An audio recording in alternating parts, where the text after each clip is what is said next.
لو لسه زيي وما جهزتيش حاجه لشم النسيم، تعالي هاتي زي كده ب 100 جنيه حبه سردين حلوين زي ما انتوا شايفين شكلهم عامل ازاي.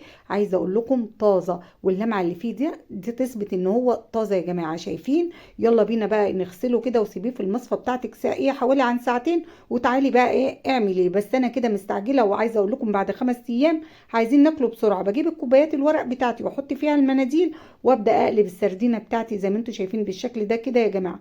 اسيبه حوالي عن نص ساعه وابدا اشتغل فيه. اخلص بقى كل الكميه معاكم. تعالى اقول لكم على تتبيله حلوه قوي للسردين او للبساريه. لو انت حابه تجيبي كيلو بساريه كده ب 40 جنيه وتخلليه، مش هياخد معاكي يومين ثلاثه وهتاكليه وبالف هنا. يبقى احنا بقى كده عملنا حاجات بسيطة كده لشم النسيم. عايزة اقول لكم بقى الكوباية دي بتخلي بقى مفيش في اي حاجة في السردين دي خالص من سوائل، بتنشف معايا السردينة خالص. خلاص كده تعالوا بقى نعمل التتبيلة الحلوة دي. 5 معالق من من الملح الناعم بتاعنا عادي زي ما انتوا شايفين، ومعلقة من الشطة. وده كده مش اساسي يا جماعة، الناس كلها بتقولك لا شطة وملح بس. لا، ضيفي معاكي معلقه من البابريكا ومعلقه من الكركم صغيرين عشان تدي معاكي طعم وتدي معاكي لون للسردين بتاعك.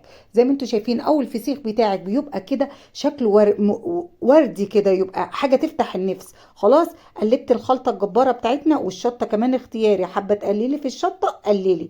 الفسيخ بقى او السردين زي ما انتوا شايفين هتروحي شايلاه من الكوبايه الحلوه بتاعتك دي. بصوا بصوا ناشف ازاي، وشايفين المنديل لامم اي دم نازل من الخياشيم زي ما انتوا شايفين بالشكل ده كده. واروح بقى منزله الكميه بتاعتي كده زي ما انتوا شايفين. عايزه اقول لكم وبروح مطبقه الكوبايه وعلى طول متخلصه منها ومفيش اي زفاره ولا اي حاجه. وكده بقى ايه، نجيب طبق واسع كده ونحط ايه كميه من الملح بتاعنا، وانزل عليه ايه بكميه كده من السردين، واقلب اخلي كل واحده من السردين تتغلف بالملح. هنا بقى الخياشيم بتاعتي عشان بقول لكم طازه يا جماعه، جامده جدا عشان تتفتح. وبعدين السردينه بتاعتي صغيره فالخياشيم ما بتتفتحش قوي.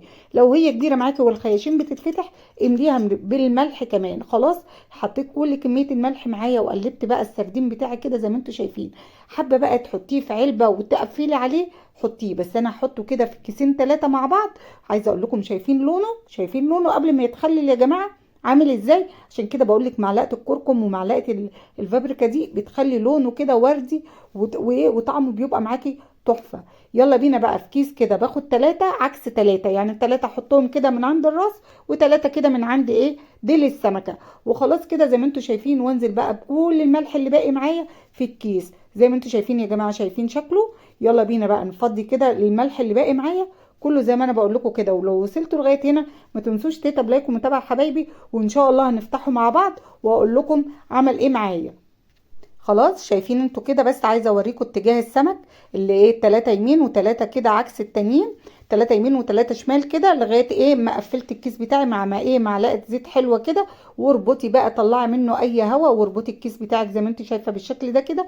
هحط كمان في كيس واروح ايه رابطاه. شايفين انتوا لونه يا جماعه من قبل ما يتاكل، عايز يتاكل كده وهو لسه ناي. يلا بينا بقى نحطه في علبه كده حلوه. واقول لكم بقى ما تنسوش تيتا لايك ومتابعه عشان يوصل لكم كل جديد. وان شاء الله نفتح عليه يوم شم النسيم مع بعض. واشوفكم على خير يا حبايبي، واقول لكم السلام عليكم ورحمة الله وبركاته.